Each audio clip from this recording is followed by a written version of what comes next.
Alhamdulillah, wassalatu wassalamu ala rasulillah wa ala alihi wa sahbihi wa man sara ala nahjihi wastanna bisunnatihi wa ihtada bihadihi ila yaumiddin.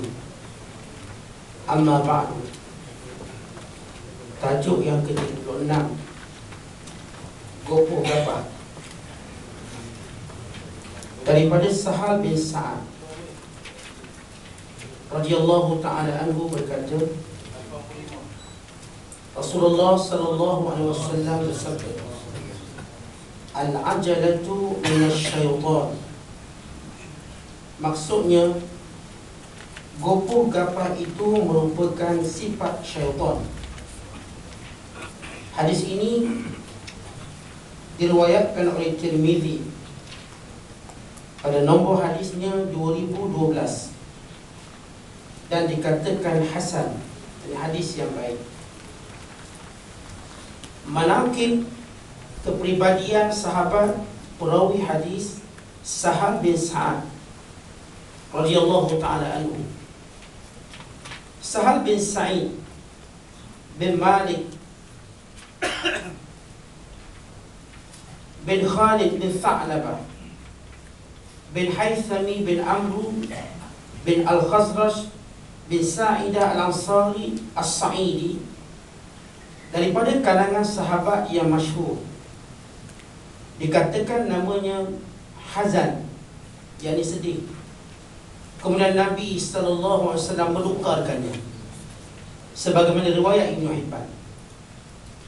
Beliau meriwayatkan daripada Nabi SAW, Abi Ubaid, Asim bin Adi, Amru bin Ambasa, Marwan, dan Marwan yang lebih kecil daripadanya.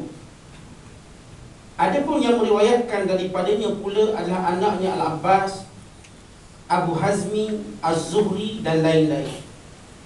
Az-Zuhri berkata, Rasulullah SAW wafat ketika beliau berusia 15 tahun. Dan sahabat yang terakhir mati di kota Madinah, iaitu pada tahun 91 Hijriah. Al-Waqidi berkata, beliau hidup selama 100 tahun. Dan ada pendapat mengatakan 96 tahun, yakni di kalangan sahabat Mu'ammarin yang panjang usianya, yang panjang umurnya. Berhubung dengan tempat kematiannya, ada juga mengatakan beliau meninggal di Iskandaria, seperti sangkaan Ibnu Abi Dawud. Qatadah berkata beliau meninggal di Mesir. Al-Hafiz Ibnu Hajar berkata ini adalah waham, yakni kekeliruan. Yang sebenarnya yang mati di Mesir ialah anaknya Al-Abbas, manakala beliau mati di kota Madinah Al-Munawwarah. Muslimin yang dirahmati Allah sekalian, hadis kita pada malam ini cukup pendek dan cukup ringkas. Hadis yang berbunyi al-ajalatu minasyaitan, sifat gopoh gapah daripada sifat syaitan. Pertama kita nak faham apakah perkataan al-ajalah dalam hadis ini dengan suatu huraian yang mudah. Kata Imam Al-Munawi rahimahullah dalam Faidul Qadir, perkataan ajalah di sini artinya adamut tathabbut, iaitu melakukan sesuatu tanpa berhati-hati, tanpa usul periksa, sama ada perkataan atau perbuatan.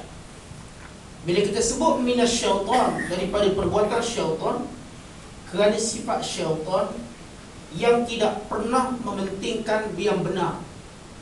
Yang penting dia nak buat, dia buat. Dia tidak mementingkan yang benar dalam perlakuannya. Ini definisi mudah yang disebut oleh Al-Hafiz Al-Munawi dalam Faidul Qadir, sebelum kita bahaskan apa yang ditulis oleh penulis kita. Yang kedua, saudara, hadis ini sifatnya hasan. Namun penulis kita tidak menyempurnakan belakang dia. Hadis ini namanya hasan gharib. Hasan gharib maknanya hadis bersifat dhaif. Namun saya cek daripada banyak jalan-jalan yang pelbagai, dan saya dapati jalan daripada Anas bin Malik yang punya pengertian dan makna yang sama atau disebut sebagai syawahid, menunjukkan hadis ini sahih. Almarhum Syekh Albani di dalam silsilah dia, kalau mengikut jalan Sahal bin Sa'ad, beliau kata dhaif. Tetapi mengikut jalan lain, maka ia adalah sahih. Walhasilnya, ringkasannya, hadis ini sahih dari sudut maknanya dan dari sudut riwayat pada jalan yang lain, iaitu sifat tergesa-gesa memang daripada syaitan. Sebagai suatu pembuktian kesan buruk sifat tergesa-gesa, saya ambil rakaman ataupun ambil apa yang disebut oleh Imam Al-Baihaqi ketika mana beliau meriwayatkan satu hadis daripada Ibnu Abbas secara marfu', bahawa bagaimana sifat tergesa-gesa ini menjadikan seorang itu tidak akan berlaku benar. Tidak akan berlaku benar dalam apa keadaan situasi sekalipun. Sekiranya dia melakukan sesuatu, kata Imam Baihaqi, disandarkan pada Ibnu Abbas bahawa Nabi sallallahu alaihi wasallam bersabda, "Iza ta'annaita asabta aw kitta." Sekiranya kamu bersikap berhati-hati, pasti kamu akan benar dalam semua perkara atau hampir benar. Dan kita ambil sikap hati-hati, kita benar, yang ni buat betul atau hampir betul. Kalau mungkin tak betul 100%, hampir betul. Tetapi kalau kita bersifat kelang kabut, gopoh gapah, kata Nabi SAW, "Wa iza sta'jalta akhta'ta aw kitta an tukhti'." Tapi kalau kamu kelang kabut, gopoh gapah dalam semua perkara, maka kamu akan tersalah atau hampir tersalah. Dengan kata lain, saudara, kalau kita bersifat tenang, tasabbut, berhati-hati, menghalusi setiap perkara, maka kita senantiasa melakukan sesuatu yang betul. Kalaupun tak betul 100%, sebahagian besarnya betul. Dan kalau kita bersifat kelang kabut, gopoh gapah, tidak berhati-hati, dan apa pun keadaan, baik yang menuntut ilmu, cara menuntut ilmu, yang mengajar, cara mengajar, yang bekerja, cara bekerja, yang jadi hakim, cara jadi hakim, tak kira apa pun, kalau kita kelang kabut, buat kerja tanpa usul periksa, tanpa ada panduan, tanpa ada mesyuarat dan sebagainya, maka kita akan tersalah atau hampir salah. Macam mana pun dia mirip atau kita katakan cenderung kepada kesalahan. Tapi kalau kita lakukan dengan penuh hati-hati, dia akan cenderung pada perkara kebaikan. Maka ini saya beri suatu preview yang ringkas terhadap hadis ini. Sebelum kita lihat apa kata penulis berkenaan hadis ini, mengikut Kamus Dewan edisi keempat, gopoh ialah cepat-cepat, lekas-lekas, tergesa-gesa, terburu-buru. Sedang kegopohan pula bermaksud perihal terburu-buru dan tergesa-gesa. Dr. A'id bin Abdullah Al-Qarni dalam kitabnya La Tahzan berkata, orang yang pintar jika ingin mengambil suatu tindakan atau keputusan itu perlu mengkaji terlebih dahulu serta memikirkan segala akibat dan menimbang baik buruknya. Kemudian barulah dilaksanakan tindakan atau keputusan tersebut dengan penuh ketetapan hati dan berhati-hati. Sikap seperti ini sudah tentu tidak akan melahirkan penyesalan kemudian hari nanti. Seandainya adalah yang terjadi sesuai mengikut pengharapannya, nescaya ia bersyukur kepada Allah, dan jika yang terjadi adalah sebaliknya, ia menganggap sebagai takdir Tuhan serta redha menerimanya dengan tenang hati. So ini kupasan Dr. A'id Al-Qarni dalam bukunya La Tahzan. Setiap perkara kita nak buat, kita kena fikir. Kerana apa, saudara? Kalaulah apa yang kita fikir dan kita bertindak selepas itu, kalau kita berjaya, maka itu hasil pemikiran kita. Tapi kalau kita gagal, kita pasti lebih tabah. Sebab apa? Kita buat ni dah fikir, dah masak-masak. Berbanding orang yang lakukan satu perkara, tiba-tiba kena musibah, dia akan menyesal. Dia akan kata, kenapa saya tak fikir tadi? Kenapa saya tak tenang tadi? Dia tak akan, dia payah nak terima sebagai takdir. Sebab itu, saudara, dalam Islam cukup cantik, cukup elok. Kita sudah ada satu bab yang penting, itu namanya istikharah. Apa maksud istikharah, saudara? Ini dijelaskan dalam satu hadis bila Nabi SAW berkata, "Ya Anas, idza hamamta bi amrin fastaghfir rabbaka sab'a marrat." Wahai Anas, kalau kamu nak buat satu benda, mintalah petunjuk dari Allah. Banyak-banyak 7 kali kamu kena minta petunjuk. Tapi macam mana nak tahu mana yang betul ataupun mana yang salah? Fanzur ila alladhi sabaqa fi qalbika fa inna laka fihi khair. Rawahu Ibnu Abi Dunya. Maknanya, sesudah kamu minta petunjuk dari Allah 7 kali, 7 kali minta, artinya hati-hati minta, ya Allah doa, bila petunjuk saya nak buat urusan ni, urusan itu dan sebagainya. Maka lihat apa yang paling cepat sampai ke hati kamu. Bukan tunggu mimpi. Kau mimpi asyik jumpa biar awak je. Oh, mimpi mana mimpi jawapan, tak jumpa-jumpa mimpi. Kena pula payah tidur sebab kencing manis, lagi tak mimpi. Kata Nabi SAW, nak tahu keputusan istikharah, fanzur ila alladhi sabaqa fi qalbika fa inna laka fi khair. Lihat apa yang paling cepat tangkap dalam hati kamu. Mana satu keputusan, mana satu kita katakan apa yang kita nak buat ni, dia sampai dulu ke hati kita. Itulah yang baik, kata Nabi SAW. So ini Nabi ajar. Dan kita tahu sudah istikharah ni, dia tidak semestinya kita solat istikharah. Tidak semestinya. Apa solat jadi istikharah? Kata Nawawi rahimahullah dalam kitab Azkar dan bab istikharah. So baca dalam bab istikharah, cukup cantik. Kan ini perkara penting dalam hidup kita. Kata Imam Nawawi rahimahullah, sepakat para ulama, istikharah boleh dilakukan dengan mana-mana solat sunat nawafil. Solat nawafil, wa imma qabliyah, wa imma ba'diyah dan sebagainya. Jadi kalau seorang solat qabliyah maghrib, jadikan itu istikharah.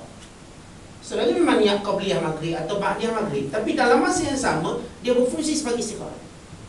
Saudara mungkin sembahyang qabliyah asar, dalam masa yang sama dia bersifat istikharah. Saudara mungkin sembahyang qabliyah isya, ba'diyah isya, dalam masa yang sama dia akan menjadi istikharah. Dia minta, ya Allah ni, sambil-sambil kita nak solat qabliyah atau ba'diyah, minta Allah beri petunjuk lepas solat ni, kita tahu keputusan apa nak buat. Dan ada doa yang maksud yang Nabi SAW, Allahumma inni astakhiruka bi'ilmika wa astaqdiruka biqudratika innaka anta 'allamul ghuyub innaka taqdir wa la aqdir innaka ta'lam wa la a'lam. Artinya, ya Allah, aku minta petunjuk, bimbingan, ilmu daripadamu tentang keputusan apa yang aku nak buat. Kalau baik, engkau beri petunjuk padaku. Kalau tak baik, pusingkan, tunjukkan aku benda yang baik.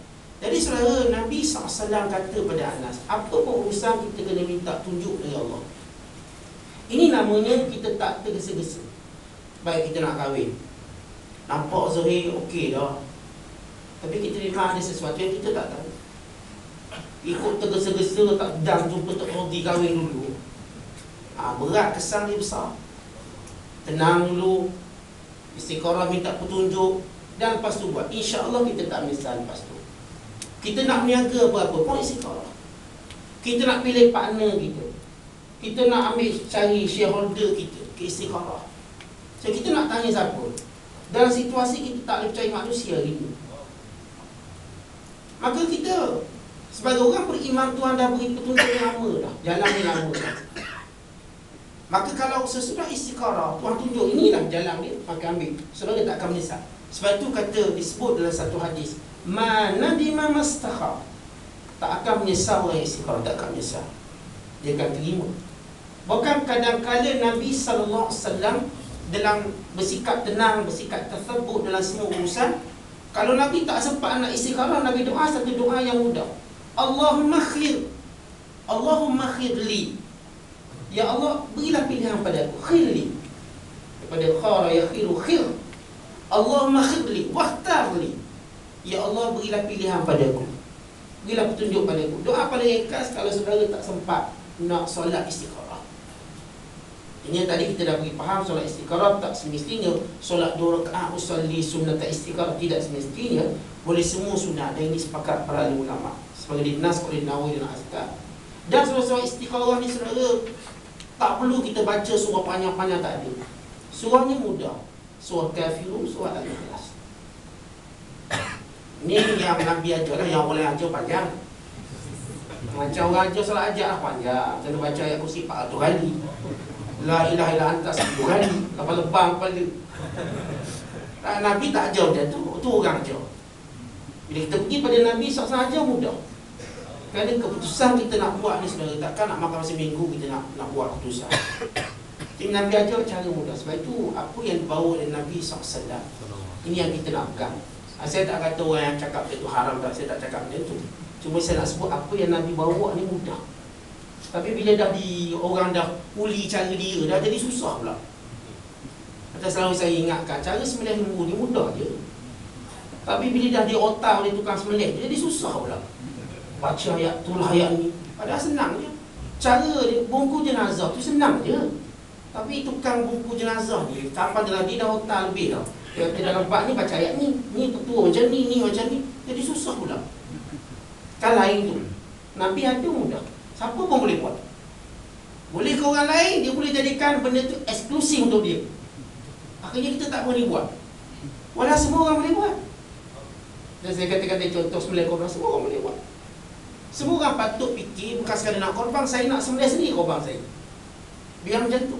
Tak ada tukang sembelih kongka nak peha lembu. Saya boleh sembelih peha lembu saya punya. Kepala saya punya. Akhir rosak korban kita. Tapi sekarang ni alhamdulillah dah tak banyak sangat lah. Dulu-dulu saya ingat masa tahun 2001, 2002, biasalah tukang sembelih nak peha lembu. Dia dah letak daging mana dia nak. Dia lupa itu daging korban, bukan daging komersial.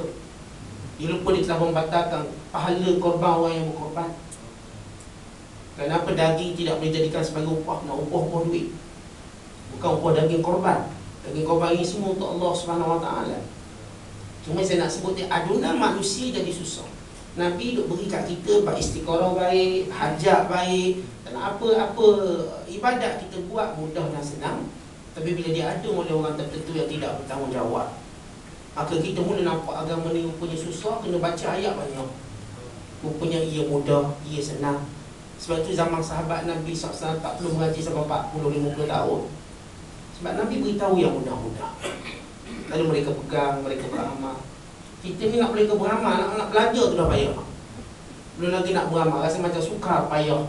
Maka ini di antara perkara yang perlu kita tangani dengan baik. Apa kata lagi Dr. Aik Qarani? Orang yang cerdik ialah orang yang teguh hatinya dan istiqamah. Jika menghadapi berbagai masalah dan mendengar berbagai berita yang belum tentu benar, dia tidak tergesa-gesa untuk langsung mengambil suatu keputusan. Ia akan meneliti terlebih dahulu berita yang sampai ke telinganya, mengkaji pelbagai pendapat yang dia dengar, dia sampai bermusyawarah dengan orang cerdik. Ini kerana pendapat yang telah dipilih dan ditapis lebih baik daripada pendapat yang belum diteliti kebenarannya. Mereka berkata, salah dalam memberi maaf adalah lebih baik daripada salah menentukan hukuman. Saudara-saudara semua, kenapa timbul sifat tergesa-gesa dalam percaya pada berita? Yang pertama, bila kita suka sangat, taksub sangat. Yang kedua, kita benci sangat. Yang inilah golongan yang mudah percaya berita.